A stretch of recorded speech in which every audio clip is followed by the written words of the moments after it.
Mga mahal na kapatid, sa nakalipas na 4 na magkakasunod na linggo, pinag-aralan po natin ang mga pananagutan ng mga mag-asawa o ng mga magulang at mga anak sa banal na layuning maunawaan at gawin ng bawat miyembro ng sambahayan ang kanilang bahagi, hindi lamang sa pagpapatibay at pagpapatatag ng kanilang ugnayan o relasyon, kundi maging karapat-dapat ang ating sambahayan na makamit ang mga tunay na pagpapala ng Diyos sa ating sambahayan. Sumasang-ayon po tayong lahat na kung mayroong isang bagay na pinakahahangad ang bawat tao, relihiyoso man o hindi, ito ay para magkaroon siya at ang kanyang pamilya ng magandang buhay. Ang magandang buhay, batay sa Biblia, ay ang buhay na puno ng mga pagpapala ng Diyos. Nag-uudyok ito sa maraming kabataan na magsikay sa kanilang pag-aaral, sa pag-asang balang araw, ang kanilang pag-aaral ay maghahatid sa kanila sa magandang kinabukasan. Ang hangarin ding ito ang nagtutulak sa mga magulang na magtiyaga, magsikap sa paghahanap buhay upang matiyak na maibigay sa kanilang pamilya hindi lamang ang mainam, kundi ang pinakamainam na buhay. Kaya naman, hindi po kalalabisang sabihin na ang lahat halos ng gawain ng tao ay nakatuon sa pagkakamit ng maganda at pinagpalang buhay. Ngunit, alam po ba ng lahat ng tao kung ano ang ibig sabihin ng pinagpalang buhay at kung paano ito matatamo? O anong uring pagsisikap ang magreresulta sa pagkakamit ng kanilang pangarap o hangarin sa buhay?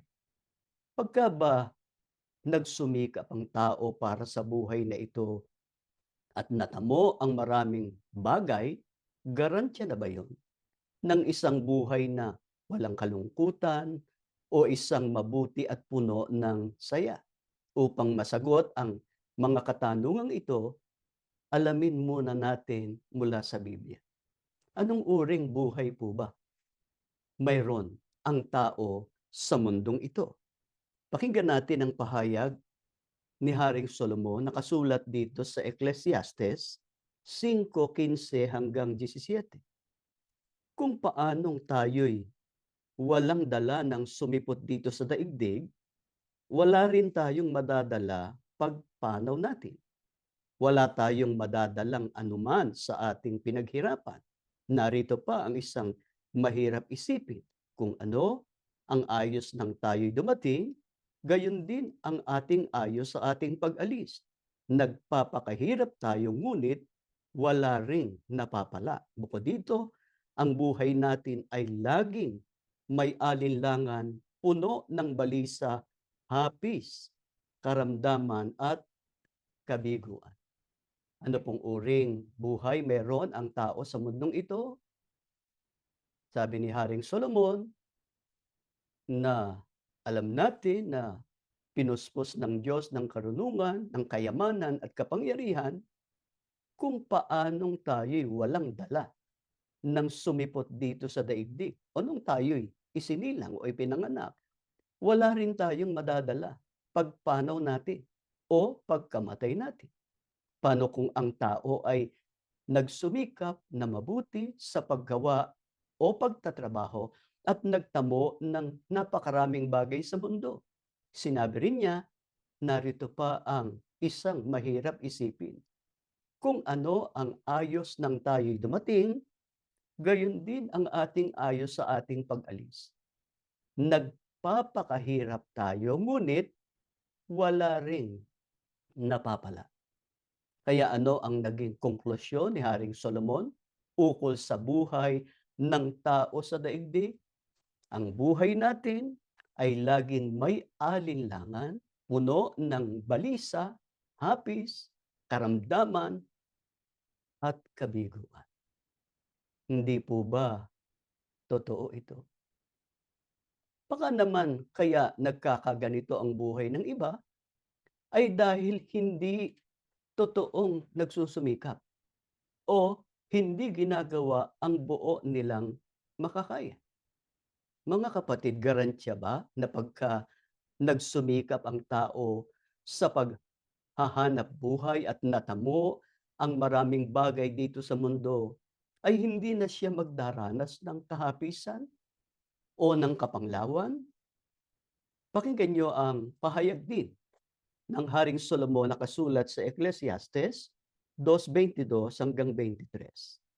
Anuman ang gawin ng tao ay nagdudulot ng kabiguan at sakit ng kalooban. Anumang gawin ng tao ay nagdudulot sa kanya ng balisa at hinanakit. May mga gabi pang hindi siya makatulog sa pag-iisip. Ito man ay walang kabuluhan. Garantiya po ba na pagka nagsumikap ang tao sa paghahanap buhay at natamo ang maraming bagay dito sa mundo, ay hindi na siya magdaranas ng kahapisan o kapanglawan? Sabi ni Haring Solomon, anuman ang gawin ng tao ay nagdudulot ng kabiguan at sakit ng kalooban. Anumang gawin ng tao ay nagdudulot sa kanya ng balisa at hinanakit. May mga gabi pang hindi siya makatulog sa pag-iisip. Ito man ay walang kabuluhan. Kung gayon, hindi tayo dapat mainggit sa iba, lalo na sa mga nagkamal nga ng kayamanan.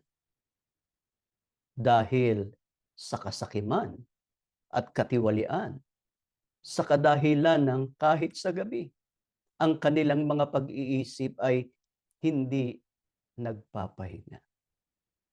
Mga kapatid, itong mga sinabing ito ni Haring Solomon, nangyari yun sa kanya. Gayong, pinuno siya ng Diyos ng karunungan, ng kayamanan, ng kapangyarihan. Wala siyang ginusto na hindi niya natamo. Pero dahil nga sa kalagayan ng buhay ng tao sa mundong ito, nasabi niya ang lahat ng mga bagay na ito. Pero ang ibig ba naman sabihin, mga kapatid, wala nang gagawin ang tao na may kabuluhan? Ang lahat ay magwawakas lamang sa walang kabuluhan? Wala bang eksepsyon? Meron. At iyon ang itinuturo ng Biblia na dapat nating pagsikapang gawin. Alin ang mga gawa na hindi magwawakas sa kabuluhan, kundi makabuluhan sa harap ng Panginoon Diyos? Pakinggan niyo ang nakasulat dito sa unang Korinto, sa 15, talatang 58, ganito ang ating mababasa. Kaya nga mga kapatid kong minamahal, kayo'y magsitatag, huwag makilos, na laging sumasagana sa gawa ng Panginoon. Yamang nalalaman ninyo na hindi walang kabuluhan ang inyong gawa sa Panginoon. Si Apostol Pablo naman ang nagtuturo nito. Ano sabi niya? Mga kapatid kong minamahal. Sino ba yung tinutukoy niya ditong mga kapatid? Mga kaanib sa Iglesia ni Cristo. Mga bahagi ng katawan ng Panginoong Hesukristo. Magkakapatid tayo sa pananampalataya. Ano sabi ni Apostol Pablo sa mga kapatid? Kayo'y magsitatag. Huwag makilos, na laging sumasagana sa gawa ng Panginoon, yamang nalalaman ninyo na hindi walang kabuluhan ang inyong gawa sa Panginoon.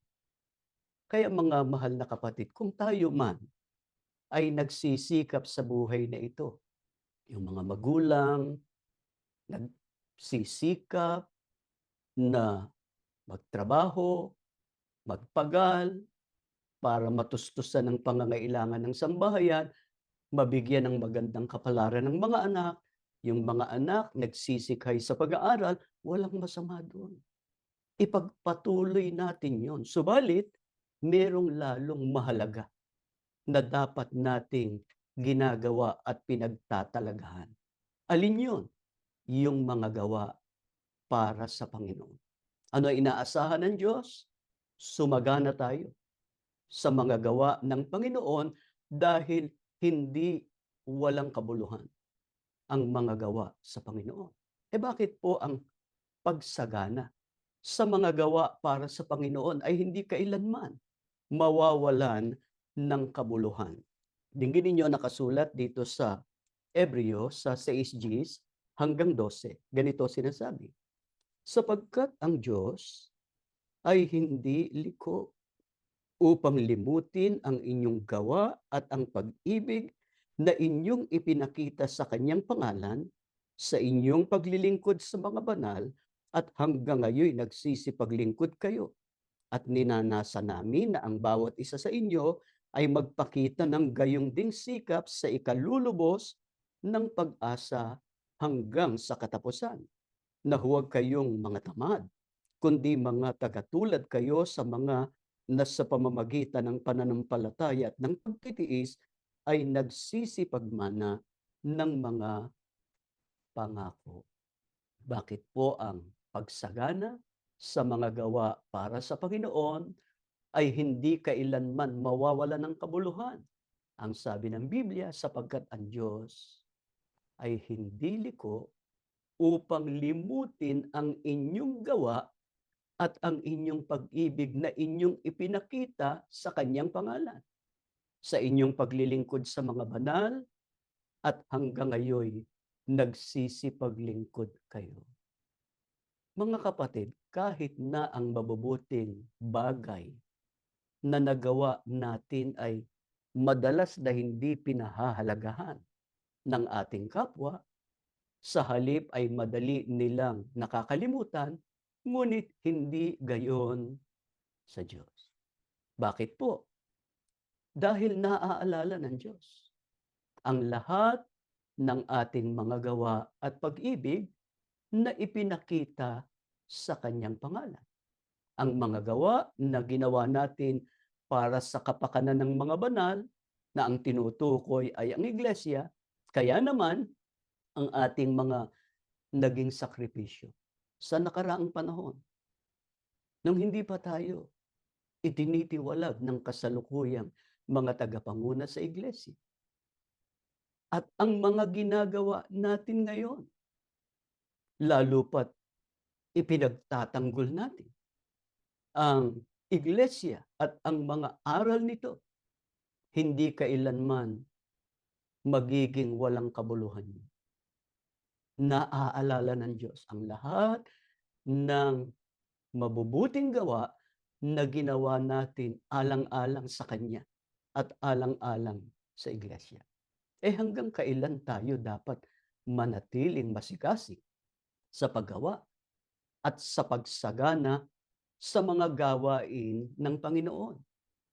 Sinabi ng mga apostol, at ninanasa namin na ang bawat isa sa inyo ay magpakita ng gayon ding sikap sa ikalulubos ng pag-asa hanggang sa katapusan, na huwag kayong mga tamad, kundi mga tagatulad kayo sa mga sa pamamagitan ng pananampalataya at ng pagtitiis ay nagsisipagmana ng mga pangako. Ang tinutukoy na katapusan o wakas na hanggang doon ay lulubusin natin ang ating pagsisikap sa mga gawain para sa Panginoon, maaaring ang katapusan o wakas ng ating buhay o ang ating kamatayan o ang katapusan ng mundo o ang araw ng paghukom. Alin man po ang mauna, kamatayan natin o araw ng paghukom, datnan ang bawat miyembro ng ating sambahayan sa masigasig na paglilingkod sa Panginoon Diyos, maging sa kasalukuyan nating kalagayan. Upang kung dumating man ang ating kamatayan o ang araw ng paghuhukom, makaasa tayo na makatiyak ng pagmamana ng mga pangako ng Panginoon Diyos. Maaaring sabihin ng ilan na nagsisikap naman silang magpatuloy sa mga paglilingkod, sa mga gawain para sa Panginoon, ngunit nahihirapan silang gawin yun dahil hindi lang sa mga pansarili at pansambahayang suliranin, lalo pa sa kasalukuyang mabigat na pagsubok na pinagdaraanan ng iglesia ngayon. Dagdag pa ang pandaigdig na inflation o mga suliraning pangkabuhayan. Mga kapatid, pagka nandun tayo sa kalagayang nahihirapan sa pagtataguyod ng ating paglilingkod, ng ating pagkaiglesia ni Kristo, dahil nga sa mga nararanasan natin sa buhay na ito, ano ang dapat nating gawin? Pakinggan niyo ang nakasulat dito po sa Deuteronomio sa 4, mga talatang 29 hanggang 30, ganito ang nakasulat. Ngunit mula roon ay iyong hahanapin ang Panginoon mong Diyos at iyong masusumpungan kung iyong hahanapin siya ng buong puso mo at ng buong kaluluwa mo. Pagka ikaw ay nasa kapighatian at ang lahat ng mga bagay na ito'y dumating sa iyo sa mga huling araw, ay magbalik loob ka sa Panginoon mong Diyos at iyong didinggin ang kanyang tinig. Ano po ang dapat nating gawin kung may mga panahon o pagkakataon na hirap nating gawin ang mga gawa para sa Panginoon dahil sa mga malaking pagsubok na ating pinagdaraanan? Ang sabi sa talata, hanapin ang Diyos ng buong puso at buong kaluluwa. Kaya napakahalaga po ng laging pananalangin. Panatilihin po natin ang panalangin at panatang pansarili at pansambahayan. Bukod pa sa mga panalangin ginagawa natin pagka tayo'y nagkakatip, tunay kung wala ang tulong ng Diyos, wala po tayong magagawa. Lalo pa ang gawin ang mga gawa para sa Kanya. Pero sapat po bang nananalangin lang tayong palagi? Mapanalanginin tayo? Hindi po. Ano ang dapat gawin kapag tayo ay dumaranas ng mga suliranin sa buhay, ngunit nananabik pa rin tayong maglingkod sa Diyos at gawin ang kanyang mga gawa? Sinabi ng Biblia, pagka ikaw ay nasa kapighatian at ang lahat ng mga bagay na ito ay dumating sa iyo sa mga huling araw, ay magbabalik loob ka sa Panginoon mong Diyos at iyong didinggin ang kanyang tinig. Sinong tunay na nagbabalik loob sa Panginoon? Hindi yung tumatalikod. Ang sabi ng Biblia, yaong mga dumidinig o sumusunod sa kanyang tinig. Kaya walang sino mang maaaring mag-angkin na siya ay nagtitiwala at naniniwala pa rin sa Panginoon kung hindi na siya sumusunod sa mga salita ng Diyos, lalo pa kung siya'y bumaling na sa mga maling aral o mga maling doktrina. Hindi na yung mga aral na itinuro ng sugo at ng naunang namahala sa iglesia ang ating sinusunod at itinuturo sa ating mga nasasakupan. Ano po ang pangako ng Diyos sa mga tunay na bumabaling sa Kanya at sumusunod sa Kanyang tinig o sa Kanyang mga salita? Sabi ng Biblia, masusumpungan mo siya kung hahanapin mo siya ng buong puso at buong kaluluwa. Kaya sa kabila po ng mga nararanasan nating pansarili at pampamilyang suliranin, at sa maapoy na pagsubok na pinagdaraanan ng iglesia sa mga huling araw na ito, dapat tayong manatiling tapat sa Panginoon at sa kanyang mga salita o sa mga tunay na aral. Subalit nakalulungkot po na maraming mga tao, maging sa mga tao ng Diyos, ang naniniwala na ang mga natamo nila sa buhay na ito, ang kanilang mga pagsisikap, ang kanilang sariling karunungan at kakayahan, ang dahilan o susi sa magandang buhay nila ngayon. Ano po ang sinasabi ng Biblia? Sa mga patuloy na naniniwala na ang kanilang natamong karunungan, kasanayan, at pagsisikap ang tunay na susi sa mabuti at magandang buhay nila ngayon. Pakinggan niyo ang nakasulat sa unang Samuel 2:3 at babasahin ko rin yung nakasulat sa Kawikaan 16:5 sa ang salita ng Diyos. Ganito po ang ating mababasa. Walang maaaring magyabang sa inyo, Panginoon. Walang maaaring maghambog. Sapagkat alam ninyo ang lahat ng bagay, kayo ang hahatol sa lahat ng ginagawa ng tao. Kinasusuklaman ng Panginoon ang mayayabang at tiyak na sila ay parurusahan. Batay po sa talatang nabasa natin, kinasusuklaman, sa magandang balita ang nakasulat doon, kinamubuhian ng Panginoon ang mayayabang. Anong tiyak na gagawin sa kanila? Tiyak silang parurusahan. Para sabihin nino man na ang kanyang karunungan, kasanayan, at pagsusumikap ang susi sa kanyang magandang kalagayan sa buhay ay katumbas ng pagmamayabang o pagmamataas. Siya'y kabilang sa mga itinuturing ng Diyos na masamang tao, na hindi humahanap, sa halip ay lumilimot sa Diyos. Sa gayon ay hinding-hindi makakamit ang tunay na pinagpalang buhay. Sa halip, ano po ang tiyak na mangyayari sa mga hindi humahanap sa Diyos, bagkus ay lumilimot sa Kanya? Tingnan niyo nakasulat dito po sa awit sa 50 talatang 22. Gunitain nga ninyo ito, ninyong nangakalilimot sa Diyos. Baka kayo'y aking pagluray-lurayin at walang magligtas. Ang babala ng Diyos sa mga nabigo o nakalimutang hanapin siya ay malinaw.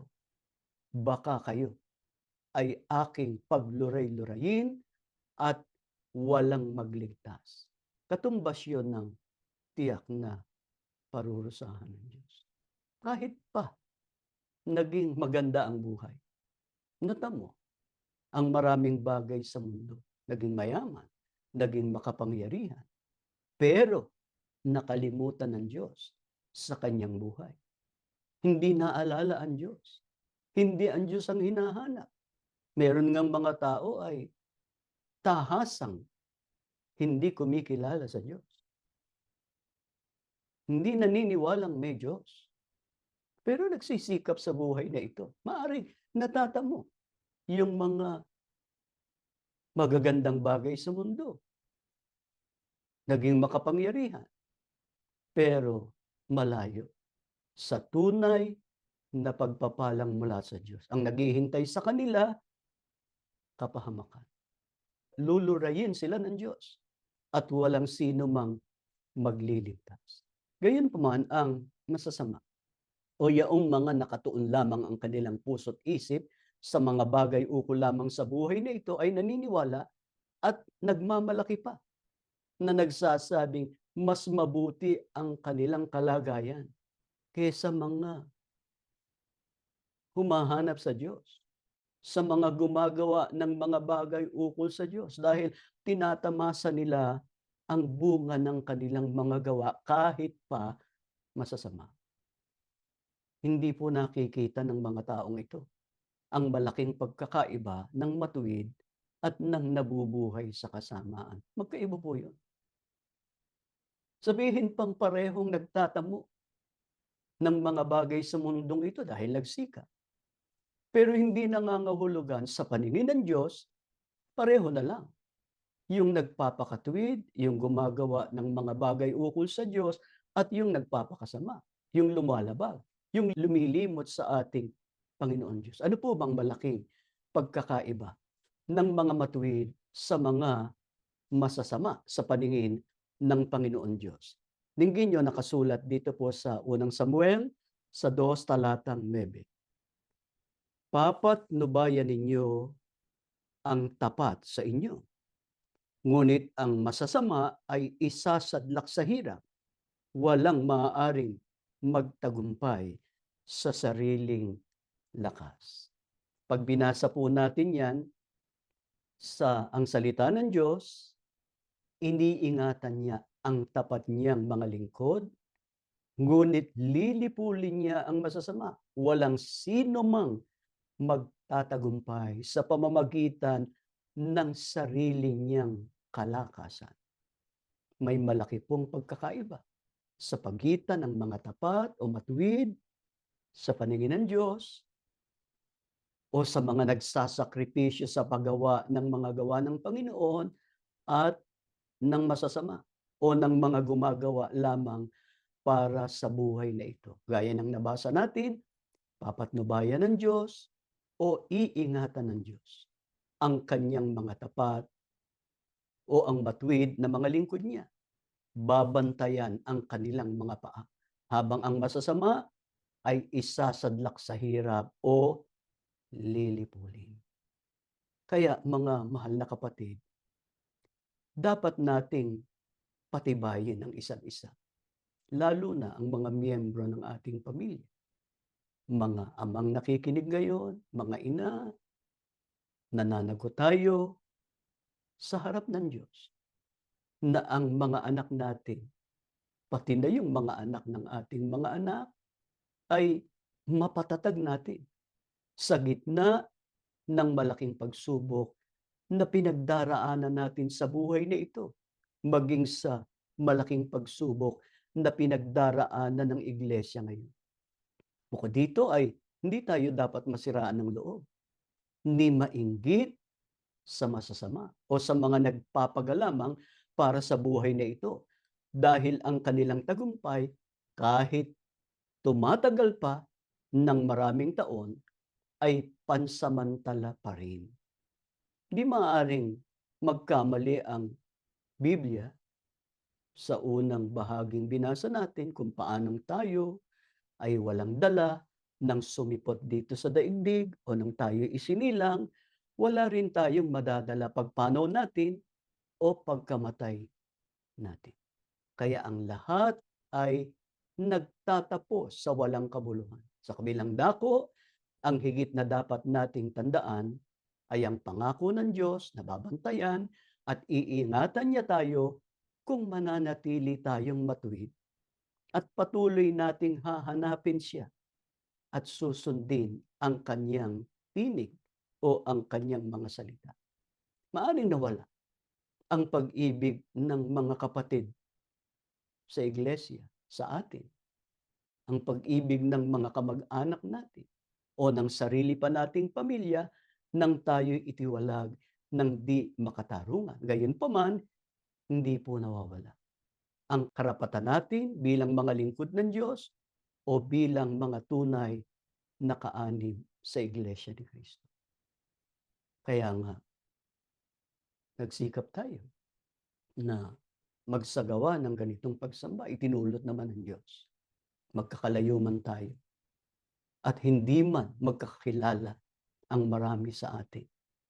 Pero palibhasa, nasa puso at isip natin, nakatatak na sa ating puso't isipan ang mga aral ng Diyos na tinanggap natin sa sugo, at sa naunang namahala, hindi tayo pumayag na hindi natin nagagawa ang mga bagay para sa Panginoon, pangunahin ang pagsamba. Kaya hindi man tayo nakakasama ng mga kapatid sa kapilya, sa loob ng templo, sa loob ng gusaling sambahan para sumamba sa Diyos, pero nararamdaman natin, nililingap ng Diyos ang bawat pagsamba, ang bawat pagtitipon natin. Kita ng Diyos ang laman ng ating puso, ang hangarin ng bawat isa sa atin na mapapurihan siya, ano man ang maging kalagayan natin sa buhay na ito. At ang totoo, ang marami sa atin dahil sa ating pagtitiyaga, dahil sa ating pagpipilit na gawin kung anong mga bagay na nakalulugod sa Diyos, daman-daman natin sa ating buhay, sa ating sambahayan, pinadadaloy ng Panginoon Diyos ang kanyang mga biyaya. Oo, mahirap ang buhay ngayon, masuliranin, napakasama ng mundo ngayon. Pero hindi pinababayaan ng Diyos ang ating sambahayan. Makatarungan ng Diyos eh. Hindi niya lilimutin ang lahat ng ating mga gawa, ang ating mga pagpapagal para sa kanyang pangalan at para sa kapakanan ng iglesia. Kaya patuloy nating itiwala sa Diyos ang ating buhay at kapalaran. Ang sabi sa huling talatang binasa natin, walang sino mang magtatagumpay sa pamamagitan ng sarili niyang kalakasan. Totoong-totoo yan. Ang totoo, yung lakas ng tao nawawala yun eh. Yung dunong, talino, nawawala yun. Magkasakit lang, tumanda, lalo na kung mamatay. Kaya kung hindi natin nagawa ang mga bagay para sa Panginoon Diyos, nanganganib na hindi tayo maligtas. Kahit pa tayo ay naging kaanib sa Iglesia ni Cristo.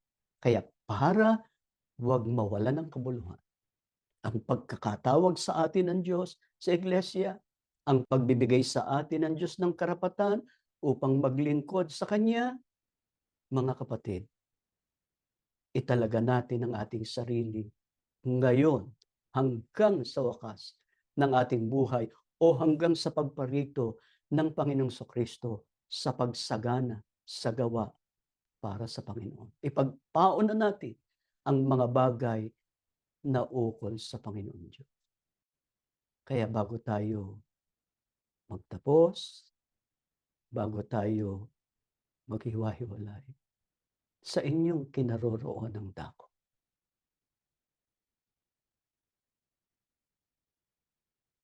sabihin niyo sa Diyos, Panginoon, hindi kami tatalikod sa iyo. Hindi ka namin kalilimutan. Ikaw ang laging mauuna sa buhay namin, sa lahat ng aming ginagawa. Pagmulat pa lang sa umaga pagkagising, ang Diyos ang isipin natin. Kaya nga, nananalangin tayo pagkagising sa umaga, bago umalis ng bahay, bago kumain, bago matulog, pagka may suliranin, nananalangin tayo. Kahit sa panahon ng kaligayahan, nananalangin tayo para ingatan tayo ng ating Panginoon Diyos. Ano ba ang Diyos? Ang payagan nating maghari sa buhay natin upang maging karapat-dapat tayo hindi lang sa mabubuting bagay na inilalaan ng Diyos sa buhay na ito. Higit sa lahat, sa kaligtasan at sa pagtatamo ng walang hanggang buhay. Yan ang ating leksyon. Tumayo kayo, tayo po ay mananalangin.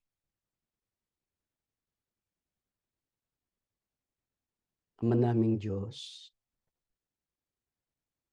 habang pinakikinggan namin ang iyong mga salita, nagagalak ang aming puso sapagkat patuloy mong ginagamit na kasangkapan ang ganito naming pagtitipon para lagi naming marinig ang mga aral mo na gabay namin sa matuwid na pamumuhay at banal na paglilingkod sa iyo. Kahayagan ito, Panginoon, hindi mo kami itinatakwil, hindi mo kami nilalayuan. Hanggang ngayon, kasama ka namin sa aming buhay. Ikaw ang nangunguna sa aming sambahayan para magawa namin kung anong ayon sa iyong kalooban. Amang banal, kahayagan ito na mahal mo kami. Nais mo na patuloy kaming makapaglingkod sa iyo. Higit sa lahat, maging karapat-dapat sa mga biyaya, hindi lamang sa buhay na ito, kundi ang kaligtasan at pagtatamo ng buhay na walang hanggan. Salamat, Ama, namamalaging payapa ang aming sambahayan. Maligalig man ang mundo, masuliranin man, napakasama man ang paligid, napakahirap mabuhay sa panahong ito. Subalit palibhasa, nariyan kang palagi, dumadamay sa amin, na pagka kami nanalangin, humingi ng aming pangangailangan, ng lunas sa mga suliranin, maging sa karamdaman, agad kang nag-uunat ng iyong makapangyarihang kamay. Nililingap mo kami, inaabot mo sa amin ang lahat ng aming pangangailangan. Kaya payapang aming sambahayan, patuloy na nakapaglilingkod. Pangako namin sa iyo, Ama, hindi ka namin tatalikdan, hindi ka namin lilimutin. Susundin namin ang lahat ng mga aral mong tinanggap namin. Hindi kami magpapabaya sa mga pagsambang katulad nito. Lagi kaming magsisikap na gawin ang mga kalooban mo. Bantayan mo lang kami, alalayan mo po kami para makapagtaguyod kami ng aming paglilingkod. Panginoon, sumasampalataya kami. Kung dumating man sa amin ang aming kamatayan o dumating man ang araw ng paghuhukom, hindi mo lilimutin ang lahat ng mabubuting bagay na ginawa namin sa paglilingkod sa iyo at para sa kapakanan ng iglesia. Subalit ang pakiusapan namin, Ama, maaari po ba ibalik mo na ang iglesia sa dati nitong banal, maayos, maluwalhating kalagayan para makabalik na kaming lahat sa dating paraan ng paglilingkod, magkakasama kami ng mga kapatid na sumasamba sa iyo sa loob ng gusaling sambahan, ginagawa ang mga bagay na nakalulugod sa iyo. Ikaw lamang ang may magagawa, Panginoon, para mangyari ang aming ipinakikiusap. Diyos ka na makatarungan at makatwiran, tatapusin mo ang lahat ng mga kasamaan na pumipinsala sa dangal at sa kabanalan ng iglesia. Panginoong Hesukristo, pagparito mo, huwag mo po kaming kalilimutan. Alalahanin mo ang lahat ng aming mga naging pagsasaki, alang-alang sa iyong iglesia. Pagsama mo ang buo naming sambahayan sa langit, magtamo kami ng kaligtasan at ng walang hanggang buhay. Habang naghihintay kami, dagdagan mong kakayahan naming magtiis upang anumang pagsubok, anumang tukso ang dumating sa buhay namin, mapagtagumpayan namin.